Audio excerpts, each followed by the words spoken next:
네. 투표는 우리 대한민국 주권자들의 주권을 행사하는 가장 확실한 수단입니다. 총알보다 투표가 강하다라는 말이 있습니다. 이번 내란 사태도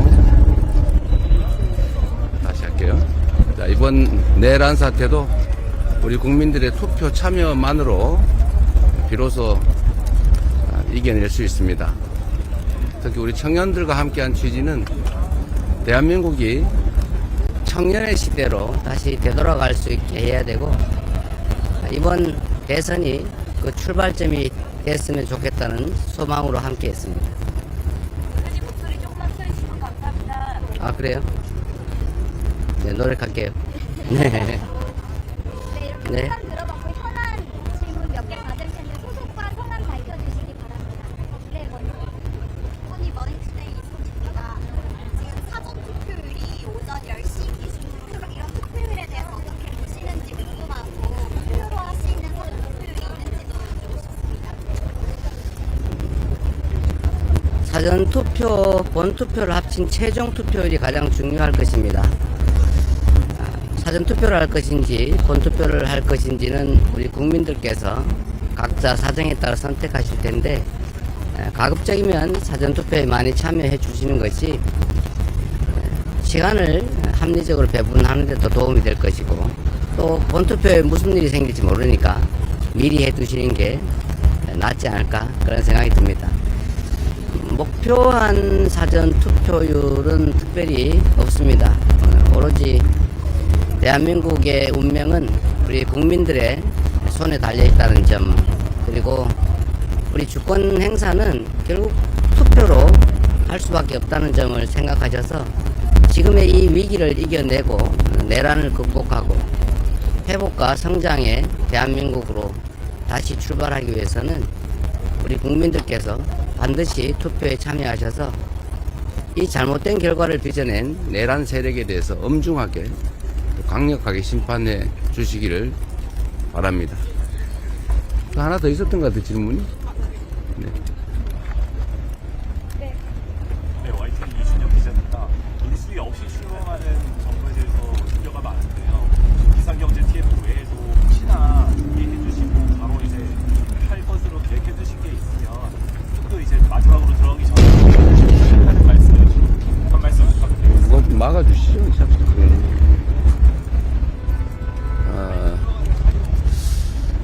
일단 내란 극복이 가장 중요하고 또 민주주의의 회복이 급선무이긴 합니다. 그러나 그거는 뭐 너무 당연한 일이어서 기본이라고 할 수 있겠고, 주력해야 될 우선순위 업무라면 결국 지금 가장 악화된 민생을 회복하는 것입니다.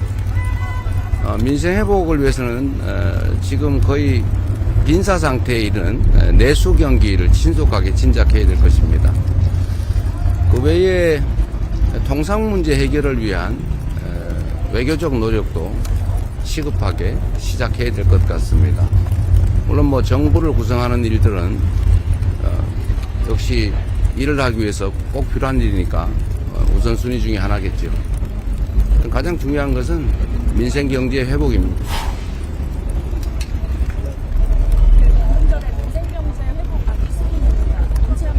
뭐 누구라고?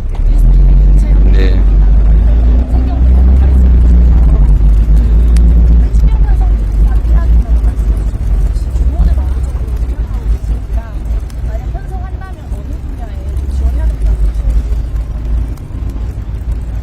지금 이미 추경을 일부 했는데 우리 민주당이 연초에 주장했던 규모가 30조 원 정도 아니겠습니까? 그런데 다행히 김문수 후보 측도 35조 원 추경을 얘기하고 있습니다. 좀 미리 하시지 이제 와서 35조 원 얘기하는 거 아쉽긴 합니다만 그래도 안 하는 것보다 낫다는 생각이 듭니다. 김문수 후보 측이 얘기한 규모는 최소한이겠죠. 구체적인 추경 내역은 뭐 구성한 것도 있긴 합니다만 크게 본다면 내수 경기 진작을 위한 재정 지출이 가장 크지 않을까 생각이 됩니다. 그리고 우리가 미리 말씀드렸던 산업 기반 확충을 위한 예산, 또 기존 예산 중에 일부 조정할 예산들이 좀 있는 것 같습니다. 좀 불효불급한 우선순위에서 떨어지는 예산들은 좀 조정을 하고 우선순위를 좀 바꾸든지 새로운 예산 항목을 넣든지 하는 작업들도 또 이어서 필요할 것 같습니다. 경험상으로 보면 제가 성남시장 당선 후에 가장 오랫동안 힘들어했던 일이 기존 예산 구조를 조정하는 것이었어요. 지금 재정 상황이 매우 안 좋기 때문에 또 그러나 또 지출해야 될 재정 소요는 크기 때문에 국채 발행이나 이런 것들을 고려해야 되기도 하지만 기존 예산을 조정하는 게 훨씬 더 급선무가 아닐까 그런 생각이 듭니다. 네, 그 이동 시간 때문에 마지막 질문 하나 정도만. 아니요, 좀 오늘 마지막이죠, 브리핑은. 오늘은 네, 네. 좀 더 하시라고 하세요. 근데 우리도 뭐 할 얘기도 있고. 어디요? 어디시라고? 아, 네.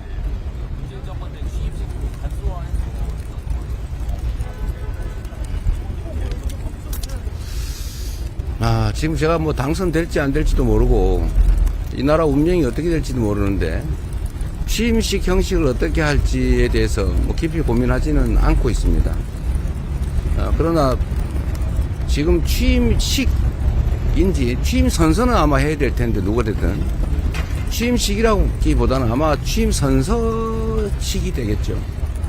최대한 짧은 시간에 간단하게 하는 게 바람직하지 않을까. 뭐 제가 그렇게 한다는 건 아니고 누가 당선되든 그렇게 해야 되지 않을까 생각합니다. 네.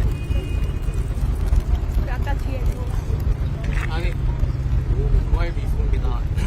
개혁신당 이준석 후보가 TV 토론에 이어서 오늘도 그 후보님 아들처럼 밸런스케이스 소환을 하고 있는데 이에 대한 입장 어떻게 보십니까? 이 엄중한 시기에 내란 극복, 민생 회복에 대해서 또 국가의 운명에 대해서 좀 더 진지하게 고민하는 그런 선거가 되길 바랍니다.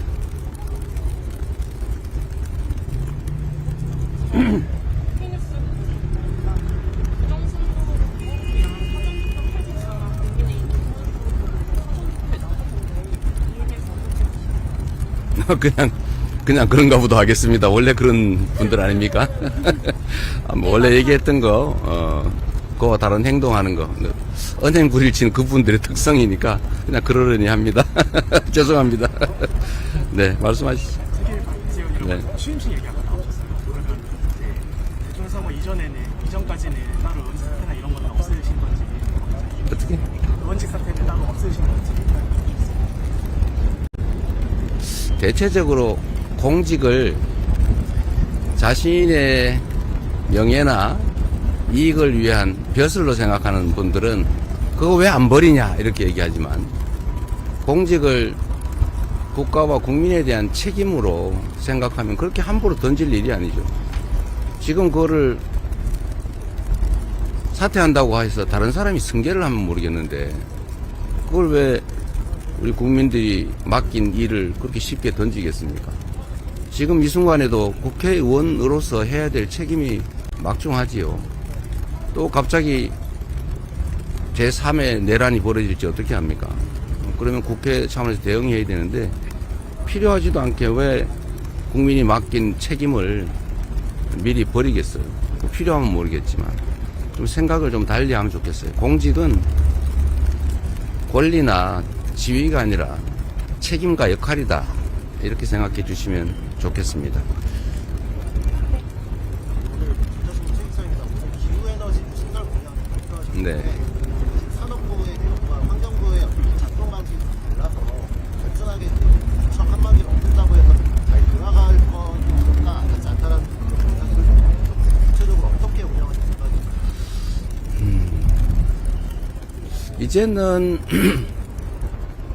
지구의 기후위기 대응이 전 세계적 과제가 됐습니다. 이 기후위기 극복이라고 하는 이 세계적 과제 때문에 이제 에너지 시스템도 완전히 바뀌고 있습니다. 화석연료 의존 경제에서 이제는 재생에너지 중심 경제로 에너지 대전환이 일어나고 있죠. 이 에너지 대전환은 AI 산업 발전과 아주 밀접한 관련이 있습니다. 사람도 손발 쓰는 것보다는 머리를 쓸 때 에너지가 더 많이 소비되는 것처럼 우리가 인공지능 중심의 첨단 기술 산업 시대로 전환하는 것은 피할 수 없는 일이고 거기에는 엄청난 에너지가 소모되기 때문에 이 에너지 정책이 또 국가 전략의 핵심이 됐습니다. 그런데 기후 전환 또 기후 위기에 따른 에너지 전환 또 산업 전환 문제는 환경과 에너지가 아주 밀접한 관련이 있어요. 근데 지금 이게 환경부는 주로 규제 중심으로 에너지는 산업 지원 중심으로 가다 보니까 충돌합니다. 이 문제를 체계적으로 해결해야 돼요. 독일, 영국, 프랑스, 이태리, 호주 뭐 이런 유력 선진 국가들 대부분이 기후 에너지를 통합해서 행정 부서를 만들어 운영하고 있습니다. 우리도 그런 방향으로 가야 되고 일각에서 혹시 에너지를 산업부에서 떼내면 전기요금 오르는 거 아니냐 또는 산업지원에 혹시 소홀해지는 거 아니냐 이런 억지 주장을 하는 경우가 있던데요. 부서가 어디라고 해서 요금 체계가 달라질 리가 있겠습니까? 그거야 경제 원리나 국가 정책에 따라 정해지는 것인데 부서가 어디에 편입됐다고 에너지 요금이 달라진다. 이건 말을 안 되는 어부성설 억지 주장이고 두 번째로 산업 지원 정책이 혹시 소홀해지지 않을까 하는 점은 역시 기후입니다. 기후. 그거는 역시 정부 정책에 관한 것인데 그걸 에너지 부서장이 결정할 거라고 생각하는 것 자체가 잘못된 전제죠. 그거는 국가 정책으로 정부 정책으로 하는 일인데 그게 산자부에 속해 있든 기후 에너지부로 독립하든 오히려 산업 지원, AI 중심의 첨단 기술 산업 지원을 위해서 에너지 부분을 키우려고 하는 거기 때문에 오히려 산업 지원은 더 원활하고 강력해질 거다. 이런 말씀을 좀 추가로 드립니다. 물어보실 것 같아서 미리 말씀드렸어요. 네, 간담회 때문에 지금 조금만 더 하십시오. 이동을 하셔야 될 것 같아요. 연장한 같은 질문인데요. 그 기후 에너지부로 시작할게요. 경향신문에 그 에너지부로 시작하면 환경부와 이제 산업부 구성이 필요할 것 같은데요. 이 부분에 대해서는 좀 연구하시는 자료는 있으신지. 환경부와 산업부. 로? 네, 아니 그걸 당연히 통합을 하게 되겠죠. 그러나 아주 세부적으로 그 내부에 어떤 부서들을 어떻게 배치할 건지 하는 것은 좀 구체적으로 검토를 더 할 필요가 있습니다. 좀 토론을 해봐야죠. 관련 부서들 간에. 그렇다고 지금 제가 관련 부서를 불러서 토론할 수는 없기 때문에 그때 가서 세부적인 조정을 하겠습니다. 여기 먼저 합시다. KBS 강준원 다름이 아니라 후보님께서는 이전에도 실력 위주로 해서 인사하시겠다고 하셨는데 본인을 싫어하시는 분도 뭐 기용을 하셨다는 취지로 예전에 말씀을 주셨었는데요. 실력이 있다면은 만약에 당선이 되신다면은 대통령실에서도 그런 기준이 곧 적용이 될 수 있는지 인사가 만사라고 했고 뭐 대통령이 아무리 좋은 의도를 가지고 있어도 직접 모든 국정을 시행할 수는 없기 때문에 결국 다 권한을 위임해서 할 수밖에 없습니다. 권한을 위임받아 대신 권한을 행사할 사람, 즉 이제 정부 주요 예를 들면 내각의 구성원이나 대통령실의 뭐 수석 보좌관을 포함한 일선 공무원들은 유능한 사람, 물론 충직함을 전제로 유능한 사람들을 뽑아야죠. 저는 5년이라고 하는 짧은 국정 운영 기회를 부여받는다면 최대한 성과를 내서 국민으로부터 평가를 받아야죠. 그리고 그게 의무 아니겠습니까? 가까운 사람 써서 뭐 하겠어요? 제가 가까운 사람 챙길 거면 사업을 하지 정치를 했겠습니까? 당연히 유능한 사람, 충직한 사람, 물론 똑같은 역량을 가진 훌륭한 인재라면 가까운 사람을 쓰는 게 좋겠죠. 그건 가장 마지막 기준이다. 이렇게 말씀을 드립니다. 네, 이제 정말 이동해야 돼서 여기까지 하겠습니다.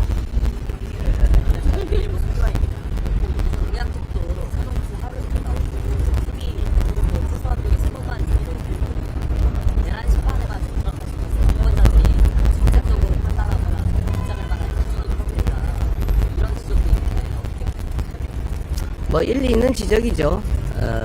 그러긴 한데 보통 통상적으로 대통령 선거는 5개월, 길게는 6개월 정도 이루어집니다.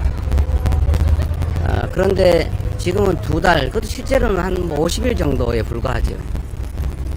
그런 점 때문에 국가 경영에 대한 계획을 미리 준비를 해놨었기 때문에 그나마 지금의 그 공약이라도 내고 있다는 점을 우리 국민들께서 좀 양해해 주시면 좋겠습니다. 아예 공약 못 내는 후보들도 있지 않습니까?